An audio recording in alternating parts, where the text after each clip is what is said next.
Do you guys know it's on? Can you verify? I see the graphic up right now. Is it rotating or just Rotating, yeah. okay? Cool. I'm telling you, we need to put some tasteful nudes of me into the slideshow. Do you even have tasteful nudes? All right, I'm doing the intro. Shh. All my nudes are tasteful. Hold it. Here it goes. Here goes the music. Everybody, shh.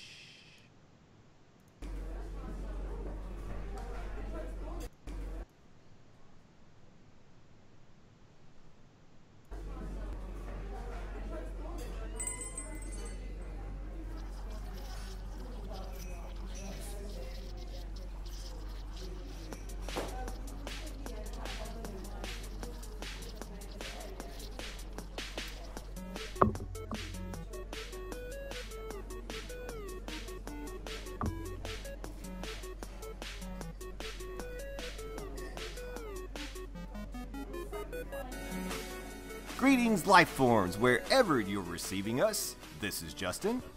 And Matt. And I'm the king of nonsense, Landon Doan. Wakanda forever. Welcome back to Nerd News Cafe, your one-stop shop for all the ridiculousness you need in your week. That's what I say. So far, so good. I like it. Yeah.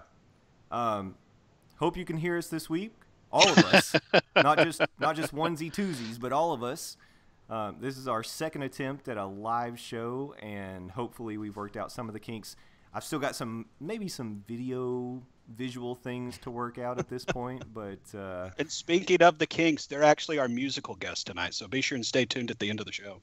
Oh, well, they might get bumped for Matt Damon. We'll have to wait and see. But always get bumped for Matt Damon. Apologies to Matt Damon and Dean Ambrose. But it is February the 22nd, 2018. This is Nerd News Cafe, episode 78, the Black Panther appreciation episode, I guess. Wakanda forever. Because we might as well be on board because everybody else is. Let me tell you something. We're going to do a little check-in. We kicked off last week hyping up Black Panther, and I guess it worked because everybody that listened to us went out and saw it, without a doubt, right? And so we know we're reaching all over the world. Mm-hmm. It officially... This breaking today, it officially passed the domestic run of Justice League today in just 1 week. Wow. Less than a week. Yeah. It did it in less than a week. Is that really a bar, though? I think it is. It's more of like a tape. I absolutely think it is passing a bar because, I mean, call it what you will. This was DC's version of the Avengers. This is a movie that they were banking on making $1 billion. And Black Panther is like, yeah, we've been out like 5 das. Like, what's y'all's excuse? Yeah. They're tearing it up. Not to attack DC, but isn't every movie they release their multi-billion-dollar cash get? They hope. Yeah, they hope. But I mean, like this was the culmination of their, for the lack of a better term, phase one. I mean, Marvel phase one, it worked to the Avengers. DC's was supposed to work to Justice League, and I mean, I guess it did work to Justice League, but they didn't see the box office receipt that Marvel got. And here's the Black Panther movie, which I've seen the movie. I don't know if y'all have had a chance to see it. This is one of Marvel's best movies, period. And it is not slowing down at all. Jay talked about it. As of today, it's made $277 million domestically. That would make it the ninth top grossing movie if it came out last year. Yeah. It's already made more money than Despicable Me 3. It's right behind Thor Ragnarok, which is going to pass this weekend. I'm going to pull up. It's going to pass Thor Ragnarok. It's going to pass it. It's going to pass Spider-Man Homecoming. It could pass Jumanji, Welcome to the Jungle this weekend. And all of those movies made Jumanji made $381 million. Like, I don't think it's outside the realm of possibility that Black Panther breaks $400 million domestically this weekend, and that would put it over Guardians of the Galaxy Volume 2. Ridiculous. And that's a movie that is in high regards. It's on fire. So I say we crack one open for Black Panther. How about that? Hells yeah. Yeah. By the way, my cracking one open tonight is brought to you by LaCroix Tangerine. I'll be enjoying the thought of a tangerine-flavored drink. I don't know that that's a thought. That's more of a myth. Well, I guess keeping in the thought/myth, I have a Coors Light, so I'm drinking to the thought of a beer. thought of a beer. I have my Yingling in my Family Guy koozie. If you think that's bad. And Stan Lee approved. Nice. Oh, by the way, speaking of Stan Lee, spoiler alert, there is a Stan Lee cameo in Black Panther. Of course. No. Yeah, I don't want to shock you guys. I know a lot of people were saying they weren't going to go if Stan Lee wasn't in it. Rest assured, Stan Lee fans. Stan Lee's going to make an appearance. You know it. Which 5 people said that? Nobody. I was doing it. I appreciate y'all playing along. I was like, I have a feeling, Stan Lee had a little health scare a couple weeks ago, right? We He were all did. worried to rush to the Yeah. we are hospital. scared. He seems to be doing fine now. He's out and about. But I just have a Yeah, feeling that even once he passes on, he's no longer amongst us. He's swirling in the stars, as Greg Proops likes to say. Somehow they're going to manage to get Stan Lee cameos even in the Marvel movies that go way past his passing. We're going to be seeing him. They're just going to Did stuff him and he- prop him up in a corner, probably. I'm Yeah, willing did they to bet. secure it? I'm willing to bet they already have like Stan Lee cameos recorded for movies that haven't even been announced. like just this past week, they probably recorded his cameo for Puck and Sasquatch. I was about to say they bring him in a room. It's like, Stan, we're going to need you for about 4 hours. Each spot's going to be about 30 seconds. Don't worry about it. You can stand, sit, whatever you want to do. Make believe who you are. We'll work it in. Or hell, they're probably like, all right, Stan, come to the studio on Thursday, and then they call like everybody, like every Avengers, like, okay, we got Stan Lee here for the day. We are going to record as many cameos as possible. Like at worst, they're DVD extras. At best, they're insurance for the future. Does Stan Lee being in all the Marvel movies mean anything to you guys? I mean, and I don't mean like He's does the it Watcher. mean something to Yeah. you in the soul, but like, does it have some kind of? Is that what it is? He's like some sort of a intergalactic, multi-dimensional watcher of all these. I like him as characters the and- Watcher. I don't know if I Like- speak for you guys, but I like it. I like that aspect. And in all honesty, I mean, that would make the absolute most sense. That would explain how this one old man has literally been in every aspect that's happened in the Marvel Cinematic Universe. Yeah. And that is the Watcher. He's there to watch important moments in human history. I like it. I'll go with it. I wish they would do that in more of these franchises. Like pick somebody that just is a common thread, playing Would you random want- roles. Would you want Ridley in all the Alien movies? It's doing something, not Doing and it something. wouldn't have to Getting make a big killed. deal of it. Yeah. Getting Well, I killed mean, every like- time. That could be a thing. Well, in the Marvel Netflix series, they do have that common thread. They have the Night Nurse character, the Rosaria Dawson. Yeah, but who- she's a lot more active. She's an She active. is- Okay, she's- yeah. She's a full-blown character. Yeah. And I'm absolutely fine with that. And I mean, to a certain extent, early in the Marvel Cinematic Universe, they did have that with Nick Fury and Agent Coulson. Mhm. Yeah. And it seems like they've kind of moved away from that. So maybe that's something they'll reevaluate in Phase 3, especially since it seems like Phase 3 is where they're going to be doing a lot of soft resets on these characters in the universe. I guess I'm saying, is it cool or is it somewhat distracting? Are we always kind of looking like where's Stan Lee gonna be? Like kind of looking in scenes. It's almost like an Easter egg. You know it's gonna be there, and you're maybe holding your breath, and then you're like, oh, there it is. And then you're good. Then you have to change your pants. I definitely do think there sometimes it could be a little bit distracting because, like you said, at this point, going into a Marvel movie, we're expecting a Stan Lee cameo. Like Stan Lee's going to show up at some point. So I guess I could see it being somewhat of a distraction, but at the same time, it's like we're 15, 16 movies into this run, so it's kind of just par for the course at this point. Honestly, I think it would be more surprising if there wasn't a Yeah. Stan Lee cameo. Absolutely, it would be more distracting if there wasn't. Now, Mhm, yeah. and I'm not saying don't do it because I love Stan Lee. I want him in the movie. Yeah, because Dorcas is like us on the internet would then come back. Where the hell was Stan Oh Lee? yeah. Well, then we might watch it like 5 more times. Go, we missed it. Somebody's got to find it. I don't know what you're talking about. Stan Lee was in that one scene in the marketplace. If you pause it at 45.75 seconds, you can see him. Every comment I've ever read on Screen Rant. It's said through that voice. Exactly. That's how I read those comments with that voice. Yeah, feel free to send me any comments you want, and I will voice track them But you do have to add for like $5. Yeah, at the beginning of it. Actually, yeah. Actually, that's not actually factually correct. Okay. All right. what if Lucas did that? What if Lucas did that to all the Star Wars and Hitchcocked his way into everything? Well, he is in Yeah, I Revenge was of the gonna Sith. say. I mean, he's not in all of them. He's not in all of them, but he's in one of them, and people think it's more of a joke than it is anything else, I think. I think it would be fun. I like Stan Lee being a gag more than like a serious, like, this is Stan Lee in here, you know? The fun Like- thing about Star Wars situations, I guess, is that they can be weird aliens, and you don't necessarily, unless someone said, Or hey, that's stormtroopers. George Lucas, or Stormtroopers, Daniel Craig. Yeah, Yeah, I was gonna say James Bond was a stormtrooper. yeah. So Makes sense.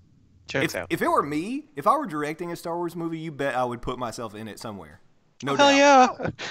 Yeah, if you're writing that thing, you write yourself right in there. I think I probably would have been the guy that was like, salt. You know. Yeah, yeah. We're gonna introduce this other character. His name is Landon Calrissian. He's Lando's half brother. Exactly. Yeah, they don't look anything alike, but they're related because their Different name is mothers. similar. Sure. But He's a that plum. really shouldn't be surprising. Everything I do, the bottom line is to get my ass In over. service so. of getting you over. I get it. No problem. No hate. I want to bring up a movie that I wrote down in the notes last time. I didn't get a chance to bring it up, and I just think it's really super interesting. Something coming on the horizon in the Marvel universe, but really still on the Fox side. X-Men's Kitty Pryde movie. So there's been a little bit of news out there about this, a lot of speculation. What we know is, and we can debate how you say his name, but it will be written by Michael Bendis or Brian Michael Bendis, if you prefer. If you want to pronounce it the correct way. I'm pronouncing it the way the article told me. But longtime Marvel comic writer who recently defected and went to DC. It's going to be directed by Tim Miller, the director that you would know from, I don't know, a little movie called Deadpool. I've heard of that one. Yeah. What not we know familiar. about this so far, there's not much, but we do know the code name for the movie is Project 143, which is apparently a reference to Uncanny X-Men 143. That story is where Kitty Pryde is alone in the X-Mansion and has to face off with a demon, which sounds pretty amazing.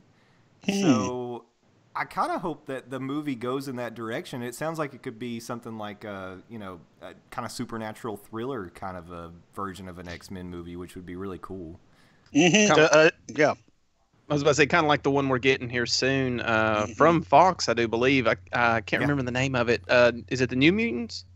Yeah, I believe it's New Mutants. It was the trailer with Maisie Wilson from Game of Thrones in it, and it Yeah. looked like Yeah. a bunch of mutants at like a almost haunted like psychiatric facility or something. I'm down. Exactly. I'm down. You had me at. Yeah.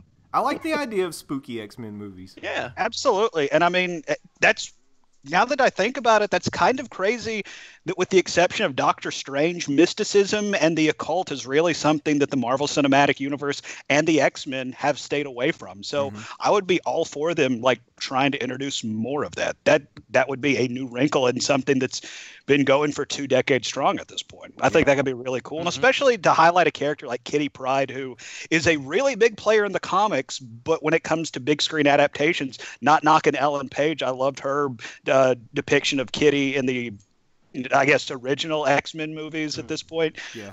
But she was never elevated to the level that Kitty is in the comic. I mean, not at all. there's been several times where Kitty Pryde is running the Avengers, Same thing. Same thing. yeah, practically. They're the same thing. You know, the mutant Avengers, they call them the Tomato, X- tomato. Exactly. So I mean, like, anything to elevate Kitty Pryde to, top player level, I'm for. And throw in demons, hell yeah. Yeah, she's in charge in one of the comic book runs right now. Like she's taking over the reins, and I really like. I'm getting confused because I've put them down for a few weeks, but it's either X-Men Gold or Blue. I think it's Gold. I think you're right. Yeah, but she's really good in that, and it's a really interesting series. So I think focusing on her a little more would be great. I like bringing these characters up that in the movies they haven't really explored. That have a lot of potential, and she's one. She's got Absolutely. a ton of history, a ton of power. So that would be really cool. And it made me want to talk about the New Mutants because I don't know how much we got into it. We talked about it when the trailer came out, but it feels like Fox, at least as it relates to mutants and with the time that they have left with these projects before they officially get swept up under the big ears. they're trying some. They're things, trying some so. different stuff. Yeah. Mm-hmm. And you gotta give them credit for that. They're definitely swinging for the fences. But in the back of my mind, part of me is wondering, yeah, these are some very auspicious projects, but at the same time, when change of ownership and change of who signs the paychecks could possibly be coming down the pike, with the fact that it's, not normal, would that make it more prone to actually not making it through the production cycle? It's a good question. I don't know. I think that they know that they've got brand recognition if they say X-Men's Kitty Pryde or Marvel, Marvel's X-Men's Kitty Pryde or something like that. So they know people are going to recognize it immediately. That made me think they would definitely have to dump in the advertising budget, get the trailers out there, put it everywhere. That's that's an example of one of those movies that you wanted marketed all over the place. I actually heard you want to push it Wonder Woman style. Yeah. Which that's an example of a movie you didn't necessarily have to, because people were gonna go see it. There was this demand for it. I heard a debate just recently. It was this week. They were talking about and I think we've brought it up on the show before. When it comes to the Star Wars episodic movies, do they even really have to put trailers out for those movies? I mean, it would be a huge risk if they didn't. But imagine the world. What's the purpose then of putting them out in your mind? I mean, other than people want them. I mean, what? Because like you said, they literally have to do nothing but announce the date. Yeah. They don't have to do anything. Yeah. And people they want to build that buzz. I mean, that's the point of a trailer. But the buzz is already there. Well, here's to Dorcases like us. Yeah, the risk reward is, well, first of all, actually, I know where I heard it. It was on Star Wars Minute. They were talking about it this week. But the risk reward is you don't put out a trailer because you're like, it's Star Wars. We don't need to waste that money. And then all of a sudden, nobody goes. And then you're the ad executive that's out the door. You're your career is over. I will take that 7-figure salary just to be that man that says, let's not put out things. Risk failure, yeah.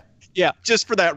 I'll take that risk upon my name and say, let's just say the date and not say a word.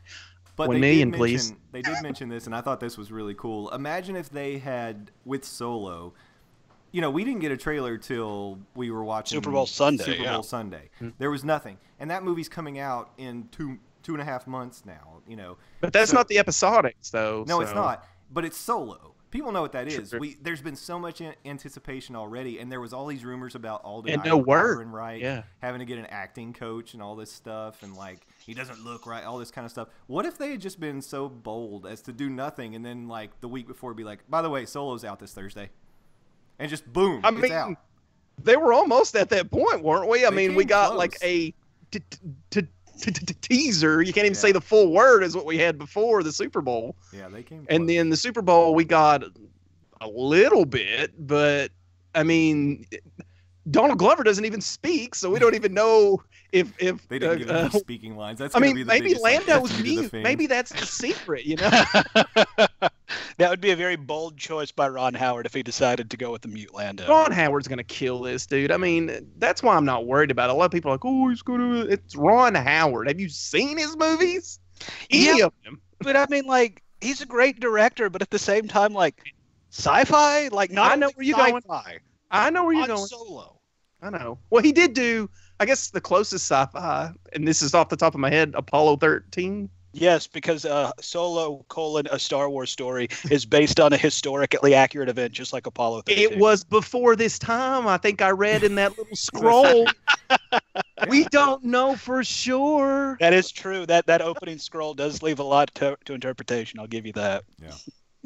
Anyway, I mean, I agree to a point. It would be a very ballsy decision. I think going forward, on the episodic Star Wars, they could probably get away with, not doing the trailer. But I think they needed that trailer for The Force Awakens. Because, I mean, a lot of goodwill had been burned and destroyed by the previous trilogy. And people were like, hey, are they going to be able to get it right again? And...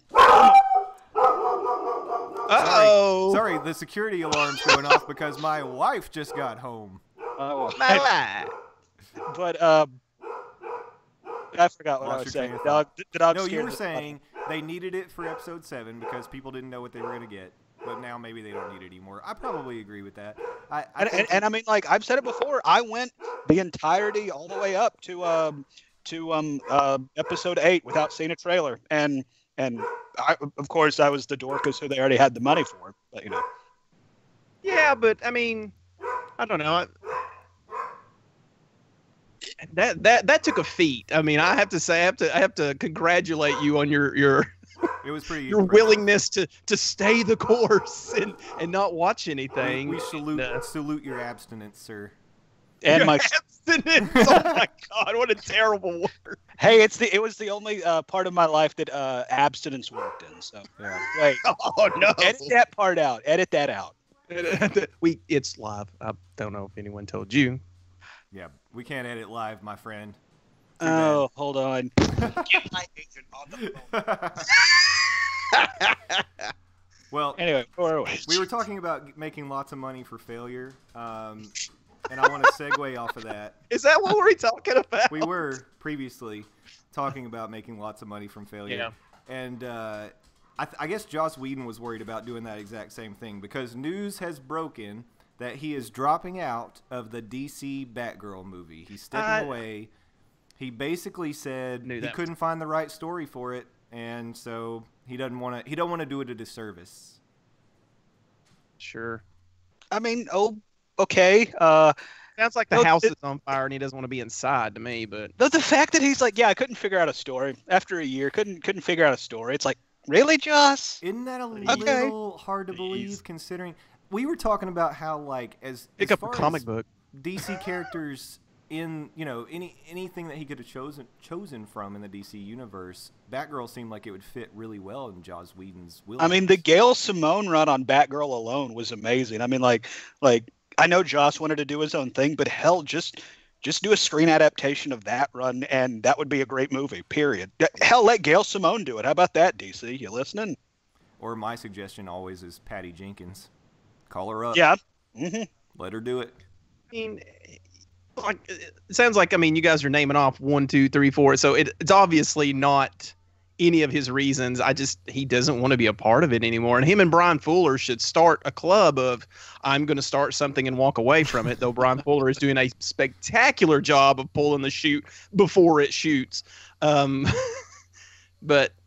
I don't know. It sounds like he came in and did what he wanted to do, and then now you've got maybe he doesn't want any bad will towards Zack Snyder. Well, I mean, if he came in there and he did this ridiculous, great, movie, or maybe 2 movies or 3 movies, and then Zack Snyder's over there trying to pick up the pieces of his career after this fallout is still going on the whole Justice League thing. Maybe he just doesn't want that. I mean, I guess it's definitely a possibility, though. It's like I do have to wonder if Joss coming on at the end to kind of salvage Justice League, or direct the end of Justice League, whatever you want to call it. I do have to wonder if that played into his decision to walk away, and it also played into DC's willingness to let him walk away from the project. Mm-hmm. Or maybe there's some bad blood both ways. Yeah. I mean, that's a possibility. Or it could have just gotten to the point where Joss is like, the last 5, 7, 10 years, I've been directing other people's property where, I mean, yeah, Buffy the Vampire Slayer wasn't a Joss Whedon property, but he really took that universe and made it his own. I mean, that's how Joss really went from, screenwriter Joss Whedon to Joss Whedon, was talking with his own characters, with his own voice in their own universes. And it's like, I've said on this podcast before, I was happy that he walked away from the Avengers when he did, because I didn't want to hear Joss Whedon dialogue come out of the Avengers anymore. Yeah. No, I understand what you're saying. I mean, like, maybe this is a break for the best for all involved. Do you feel like maybe that's part of the success with Star Wars, is the constant director switch?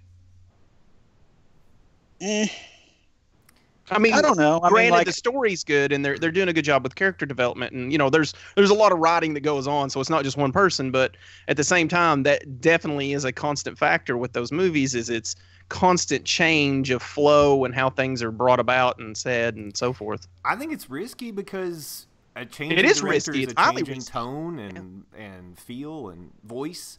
Mm-hmm. Did they change directors for every Harry Potter movie? I think they might have. I think they did. The director for the very last one, the part 1 and 2, might have been the same. But I mean, if they didn't change it on every movie, they changed it several times throughout that entire franchise. And they were lucky. Yes, they were very lucky. And it's like you talked about, you had to worry about that feeling of, two directors on one movie. And it's like, I definitely felt like there were moments where I was watching Justice League, be like, okay, that's a Joss Whedon scene. Joss wrote that. Or be like, oh, Zack Snyder directed this. This is a Zack scene. And it's like, they did a pretty good job of masking that. But at the same time, I mean, even when they knew they had to do that, they couldn't completely pull it off 100%. So I don't know. And I do kind of have to worry or ask, going back to the talk on New Mutants, does this Batgirl movie get made at all? Like, at this point, like, this movie's been talked. I mean, it's like, now would be the time for it to happen. But at the same time, the fact that they just lost Joss, that means they have to go back to square one. So even if tomorrow they find their writer, they find their director, and they find their cast, they're like 18 months, 2 years it's a ways out. At best to get to the big screen, and you need to strike while the iron is hot. I just don't know if this is going to make it to the big screen, because this is like, I feel like this is Gambit. Like there's been a lot of support online. That's an interesting. There's been a lot of people attached to it, and we haven't seen anything. And I don't know if we're going to see anything. I think Gambit's a different case for the simple fact Gambit has a following, but I don't know anybody that's like, man, I sure am a Gambit guy, or man, I sure would. I mean, I know some people, but when you say very people, vocal Gambit fans, but they're like two, and you're talking about Batwoman, who in the atmosphere we are now could be a big success if done right. If done in such a way, like you said, there's a couple runs out there that if they just adapted it, it would, skyrocket off the screen, more or less.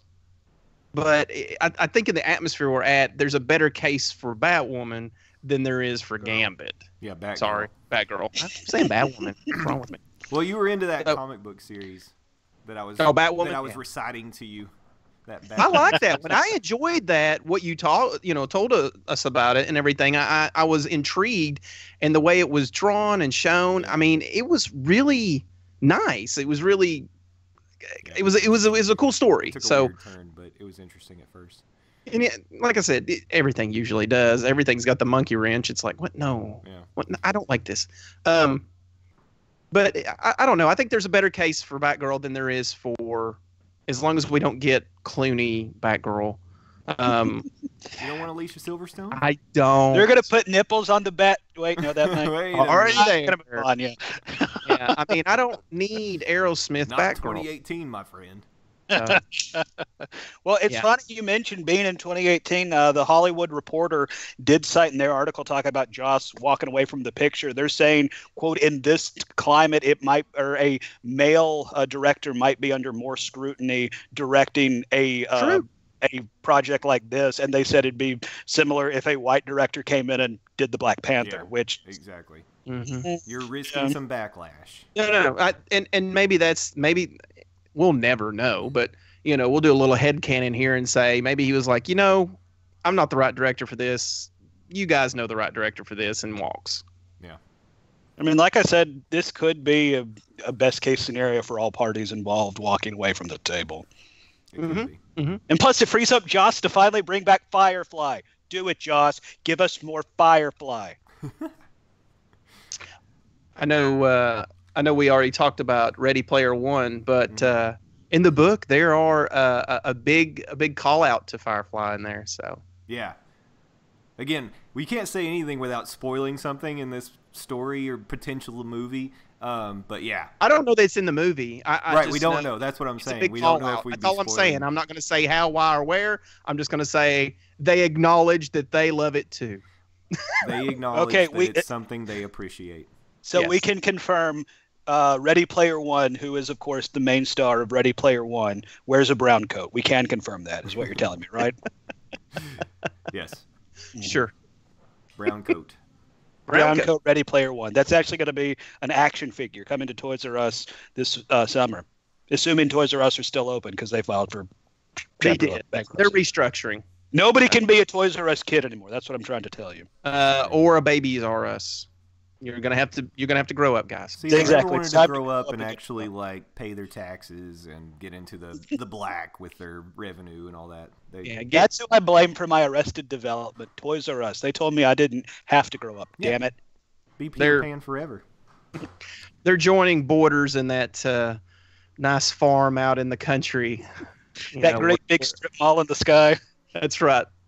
Yep, with all your malls and Kmart and With brick and mortar shops as far as the eye can see.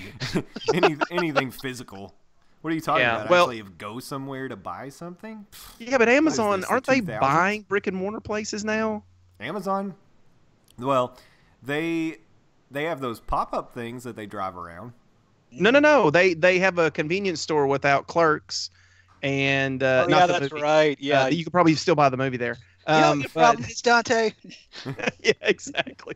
They probably those guys are not Kevin Smith, but the other guy is probably pretty hard up Uh-oh.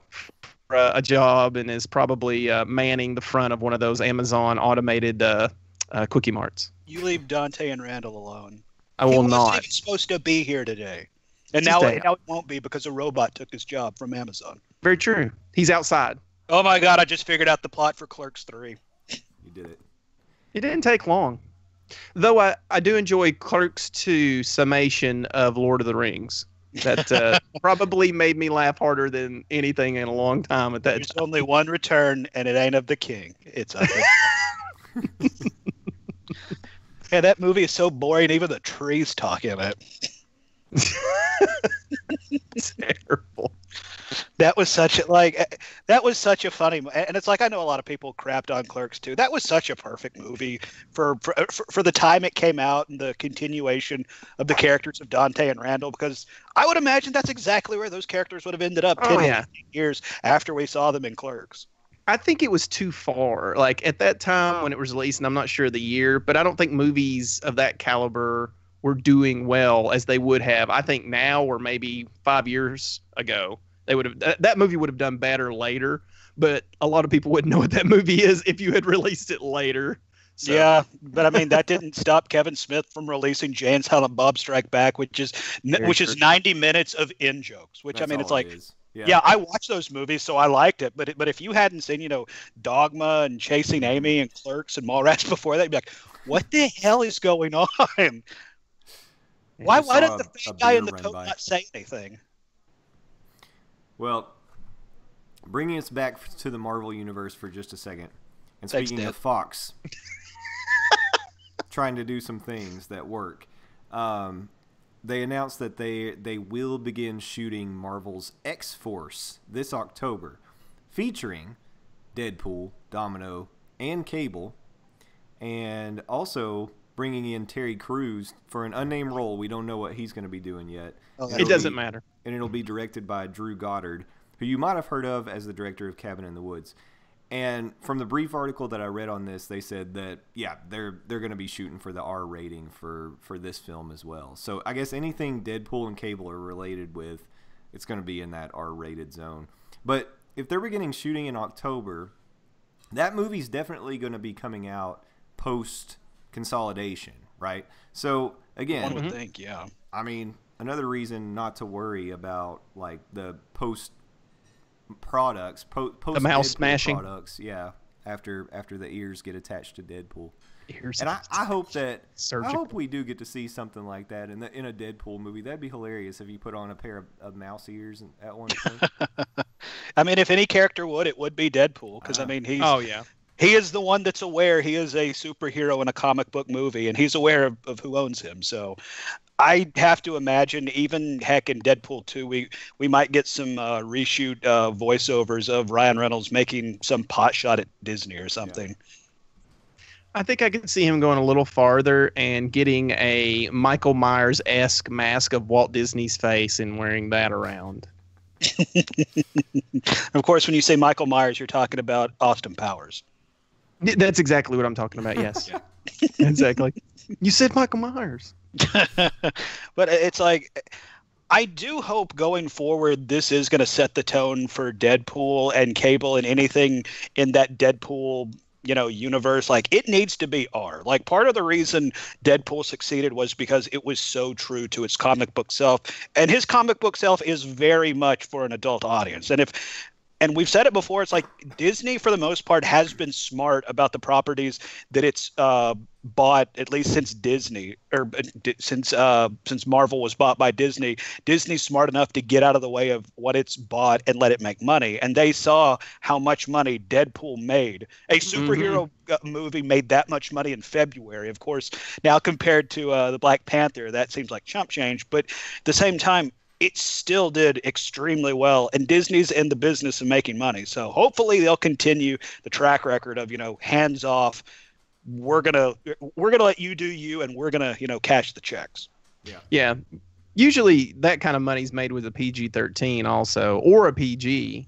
And for it to be R and be that high, that's really saying a lot. That's return viewership. Definitely. Yeah. So. They're going to be stacking up those paychecks as long as they keep making the Deadpool movies, I think. And Ryan Reynolds stays involved. Very true. Yeah, to quote Anthony Mackie, cut them checks. Yeah. All right. I'm going to wrap us up by running into the gossip corner again. This time, I want to hit on something that we talked about. We've actually we have speculated on this for a while, and now I have to imagine that we're the ones that started this rumor online and caused this article to be written. So, February 13th, this was a Game Rant article that is citing a rumor that Disney has conducted talks with EA about what has gone wrong with recent Star Wars games. And not only that, they've reached out to Ubisoft and Activision to gauge interest in handing them the Star Wars license for future game development. Yeah. So basically putting EA on notice. Again, this is a rumor, but I think you have to imagine that where there's some smoke, there might be some fire here, because obviously we talked about Disney could not have been satisfied with what they've gotten from EA for Battlefront 2. I mean, it is way underperformed. They overpromised. And it they significantly underperformed.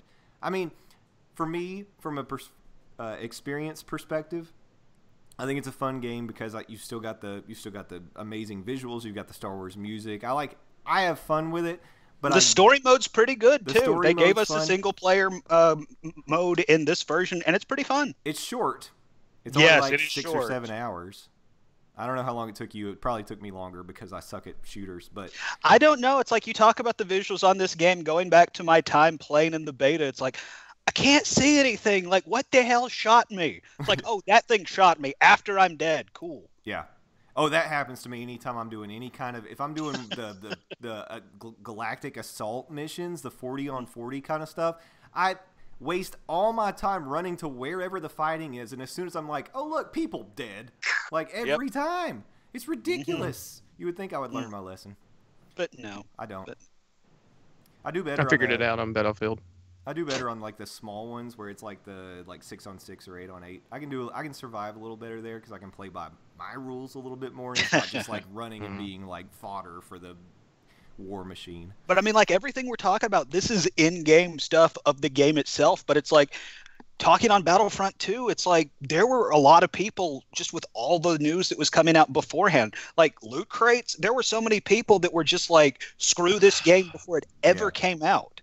So it's like, and in addition to this, they canceled Star Wars 1313, which was going to be a single player, mature rated Star Wars experience, which a lot of people were really looking forward to. And the universe they built up around it sounded cool. They brought in the producer of the Uncharted series to make an Uncharted-esque Star Wars game.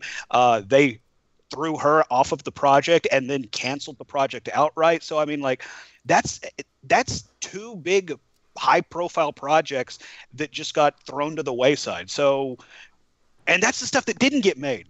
And the stuff that did get made was Battlefront and Battlefront 2. And the biggest takeaway from the first Battlefront was everything they did wrong with it. And so far, the biggest takeaway from Battlefront 2 is what they also got wrong. Right. So, like, if I'm Disney, I'm not happy with the way EA's been handling this prize property. Right. Now, when you throw out Activision, that's like, oh, I don't know if I would want to get in bed with Activision because they're another big, I don't know about them. We have our tentacles in all these IPs, and it's like we can do some of them good, but none of them great. And like Ubisoft, you mentioned Ubisoft. I think if given the resources and the time and the 2 years, Disney to piss off and let us do our thing, I think Ubisoft can make a really good game. But it's disappointing where the state of Star Wars games are, because it's like one of my best gaming experiences, Knights of the Old Republic, and short of the Old Republic MMO, which give or take, I mean, is what it is. We're not getting that experience anymore, and part of the reason is EA is like, yeah, no, we're not interested in that. So who knows? Maybe going away from EA would be good for Star Wars games. EA's not interested in anything that they can't remake every year. Like that they can't annualize. Yeah, they can't annualize, and it's not. I'm not a fan of that kind of game, and even I love Assassin's Creed, but I saw the massive cracks in the foundation of those games once they started annualizing them. Oh, we've got this new game.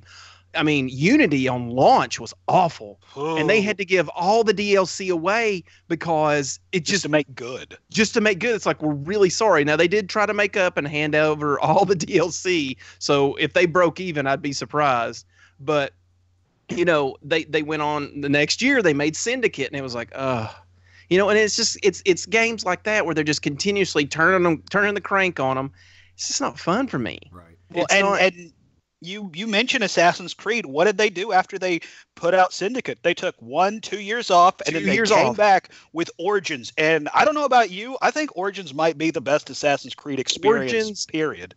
I've only played a little bit of a demo because I am this person who has to beat all the other ones before I will touch the next one. And it's probably going to be 2020 before I play Origins. I'll be with you guys then. No, I'm getting there. I'm moving. But one of the things that came out, and I think it's something that people knew about, but one of the things that came out here recently was that on Origins, and this is a Ubisoft thing, is you can turn on Discovery mode.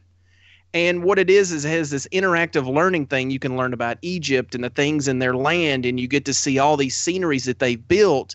And it's made for like an educational purpose for like younger kids and stuff. I think it's kind of a lead into, seeing their game, and it's of course, absolutely.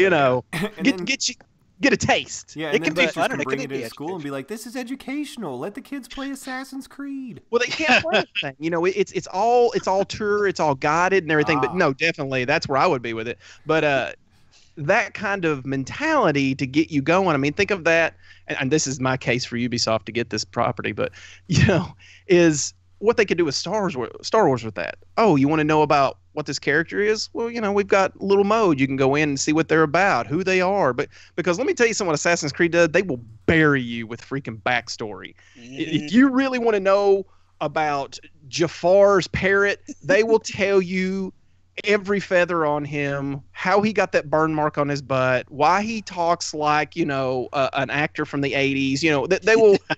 They will give you this background. So. But that's just, like you said, Activision is in the running, Ubisoft's in the running. I mean, who knows what's going to happen? It doesn't sound like EA's got very much of a chance to hang on to this. I mean, they're going to have to do – the only thing I can say is they come to the table with something just freaking amazing that they've had in their pocket, and I don't see it. I think they've had their chance. Honestly, I think based on the fact that the way we saw them react to all of the complaints about Battlefront 1 – and then try to also adjust everything with Battlefront 2 after testing, and there was such an outcry about the loot crates and different things like that. I almost feel like they were already put on notice, and Disney was like, "You make this work. This is on you. This is your second chance. And if this thing doesn't work out, what do you think the? I mean, we don't know the numbers. We probably can find them out because it'd be interesting to know how much money Disney gave EA to do this game. What was invested to be able to produce this game, and did they get return on investment? Well, that's a good question. I mean, or was it more of, here's the license, you make a game, we'll split the profits kind of thing? Right. Yeah. Maybe it's that. I don't know what it takes. I mean, EA is a highly successful game maker, which is very debatable in my mind. But they do make money. They do make games. They were smart enough to go out there and get sports licenses before anybody else could. They gobbled those up, and basically the only sports game in town, it seems like, anymore. Yeah, but they strong-armed 2K out of the game, or at least NFL.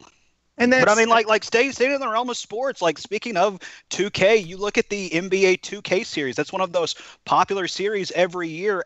And even though it's a yearly franchise, the team at 2K find new ways to tweak the gameplay to make it that much more realistic, that much more newer from the previous iteration that came out. Because I mean, yeah, it's a basketball game. You can only shine it up so much. At the end of the day, it's still a basketball game. But at the same time, 2K is still able to make the wheel feel fresh, where EA is like, you guys should be thankful we're releasing anything, period. Yeah, it's like, do you guys want to play NFL games? Because we can make that stop. We can turn this franchise around right now. We will kill Madden. And then where will you be? Then where will you be? Play action football. That's right. Do you want Joe Montana football back? Is that what you want? I'm holding out for Deion Sanders football. Oh, Deion Maybe Sanders. Bill Walsh. Yeah. Oh. Give me Tecmo Bowl. I will take Tecmo Bowl Jackson. Now, it's like, I know I've probably mentioned this on the show before, but there is some guys up until I think last year that you can get it on PC. They update Tecmo Bowl every year for you. Yep. I think they got out the game though. Oh no! Well, this truly is the darkest timeline. We have hit the bottom. And I can't find an exact budget on Star Wars Battlefront 2, but according to GamesFAQ.com, the very reputable site, somebody says this was the third highest budget ever. No, it wasn't. I know that's factually just wrong, but whatever. Thanks, GamesFAQ. Wonderful. Yeah. But regardless, it was a very expensive game. I mean, just look at how nice it looked. That Frostbite engine, that ain't cheap.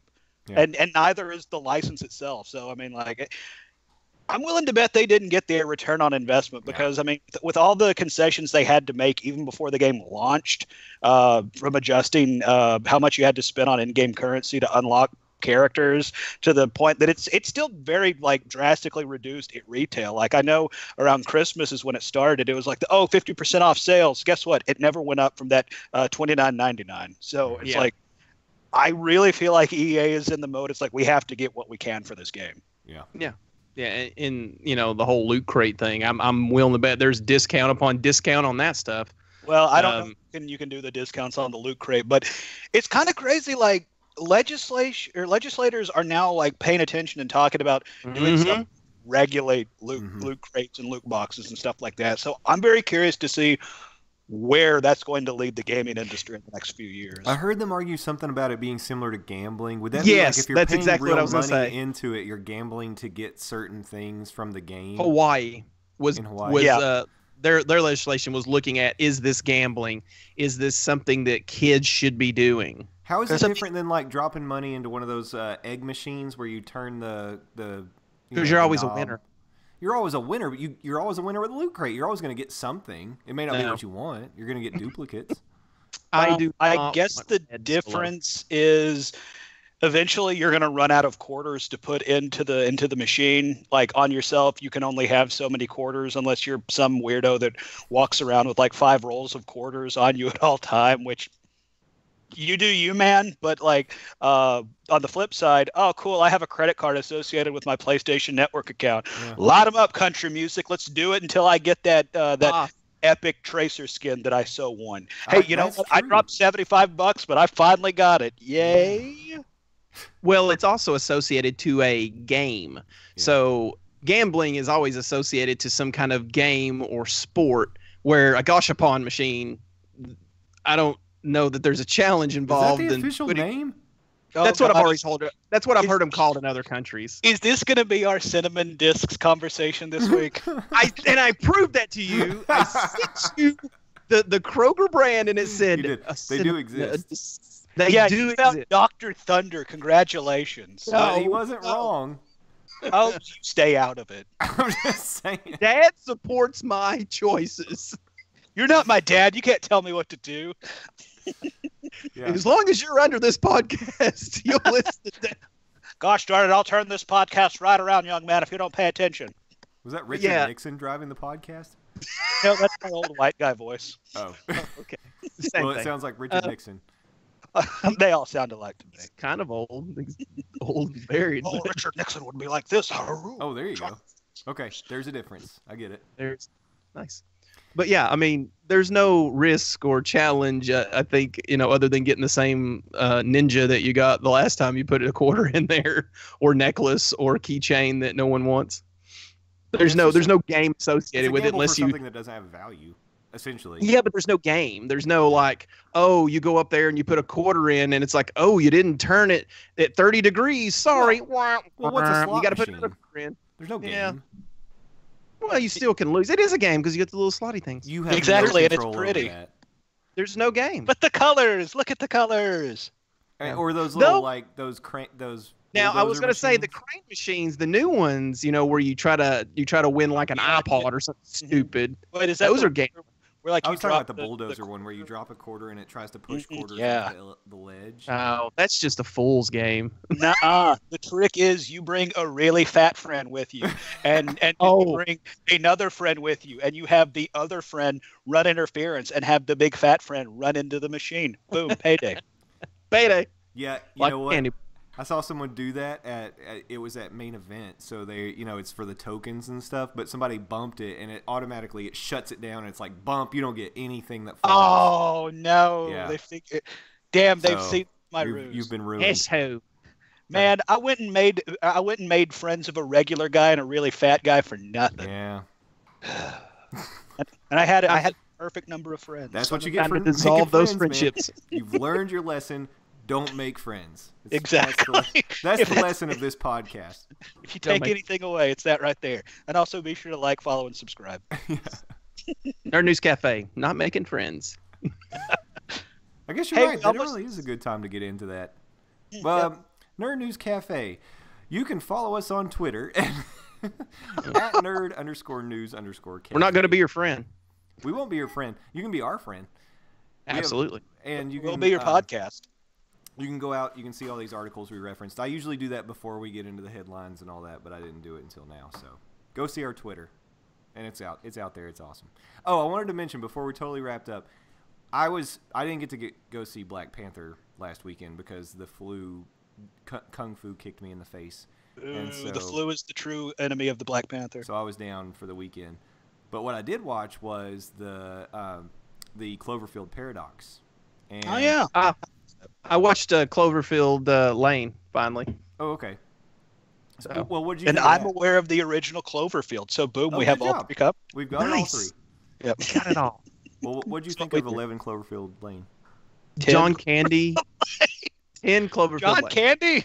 John Goodman. Why do I keep We're all saying over the John place. Candy? What This is not the movie first time were I've y'all said it. This is like the third time I've said it. Well, see, John There's Goodman's something in wrong with 10 Cloverfield Lane. Cloverfield Lane. And John Candy's at 11 Clover. It makes so much sense. God.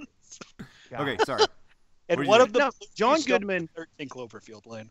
is amazing. Yeah. In that movie because he goes from chill to kill instantaneously. I mean, it's scary how fast he flips between personalities and moods. And what is her name? Mary Weinstein or Weinstead or whatever? Weinstein? Yeah. Not Harvey Weinstein. Oh. Ramona Flowers. Nope.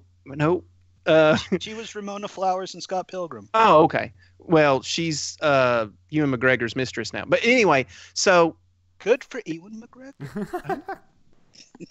he's leaving poor children behind. That's fine. So with the she was okay in it, but I thought the guy, her co-star, who I've never seen in anything else, was really good in it. So it's a good movie. It I liked is it, yeah. intense.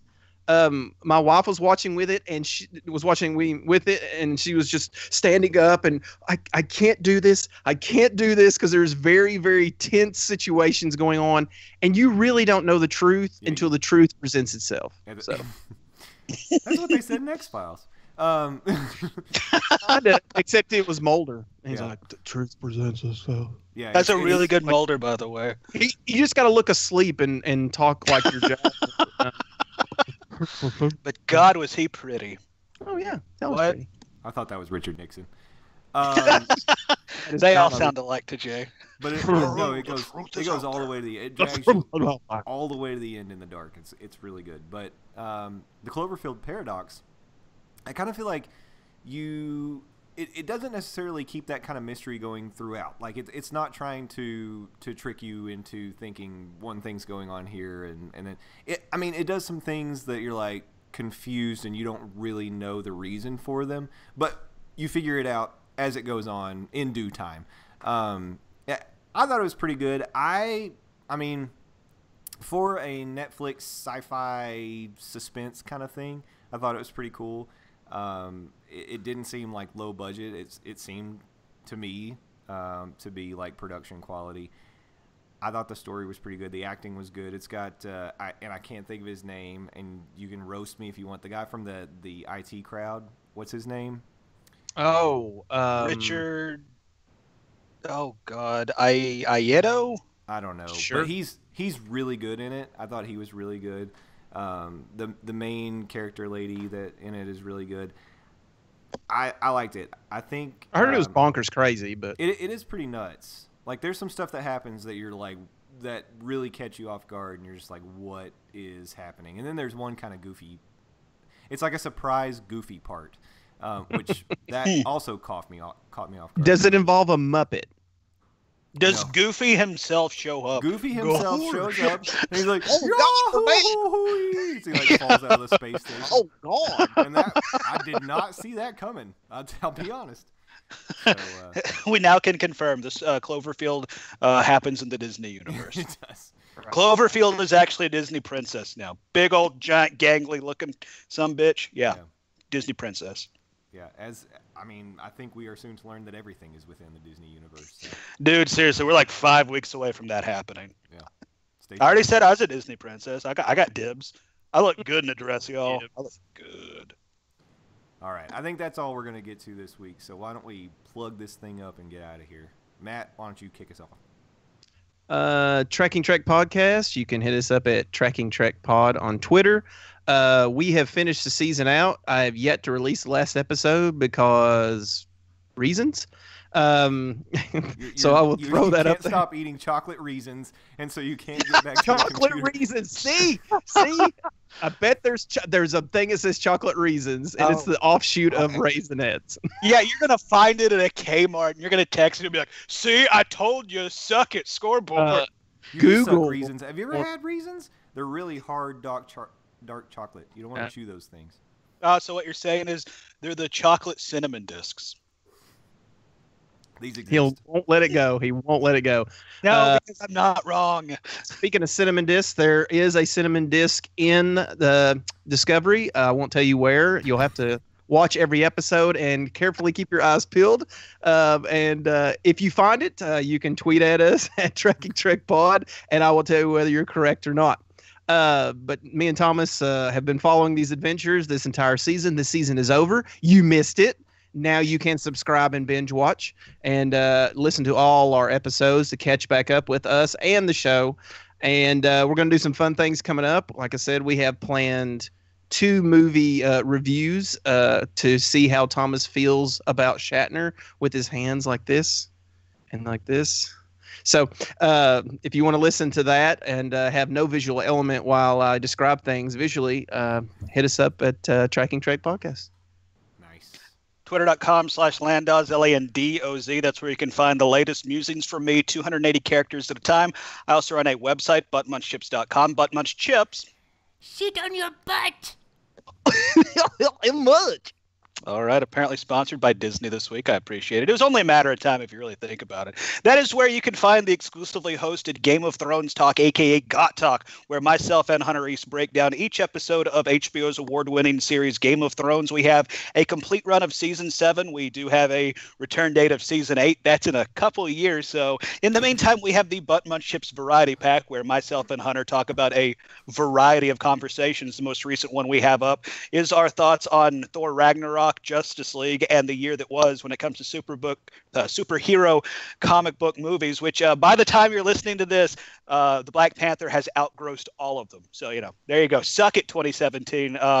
And yeah, follow Nerd News Cafe, nerd_news_ cafe on Twitter. I do hits with Will Rabb on Off the Bench with Will Rabb on Tuesdays on WCDT Radio. You can listen to WCDTradio.com, and that's it. So for the Justin Krutsinger and Matt Weaver, I'm locking out. I used to lock out when we record. Damn it! This is what I do. I'm taking over. This is the Landon Show.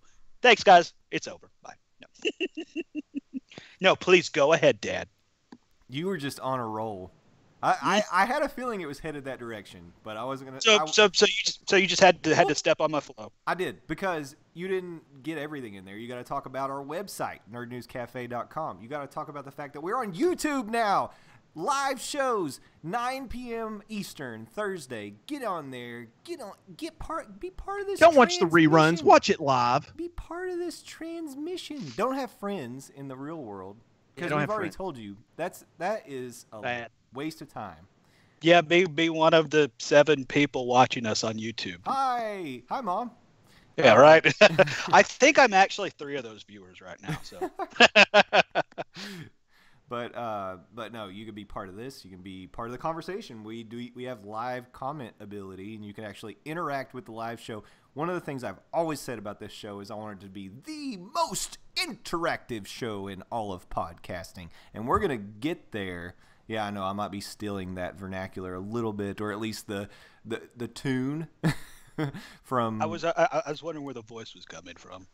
The most electrifying man in all of podcasting. That's right. He's got the eyebrow down. Well, I'm going to go ahead and let everybody in on our plan. We're going to, one by one, eliminate every podcast. That's how we're going to become the most interactive podcast in the world. I will drop the Nerd News Cafe elbow on every single one of those jabronis. No, Rudy Poo candy asses. Oh, Matt's gonna tombstone him, I think. That's right. So as long as he doesn't Chris Benoit them. No Chris Benoit. That doesn't sound very sexy. What? Too far? Too far. Tickle. Little Razor Ramon for you. Is that what that was? We even I don't- review old school don't remember what he wrestling said. references. Oh, God. Somewhat close enough. USA Hacksaw Jim Duggan. All right. Oh. No, but I've said a lot of stuff. I think I've said most of what I wanted to say now. Facebook fan page, Twitter. I can keep on going forever just because. Man, it's a good thing you totally stepped on I my had a lock. good time looking at myself and listening to myself. This is a bad combination. Bad company. All right, sorry. Oh, God, he's singing now. Matt, in transmission. No. Let me just say this. Thank you all for listening. You've been awesome. Come back next week. We love you all. Good night. And transmission, you jerks.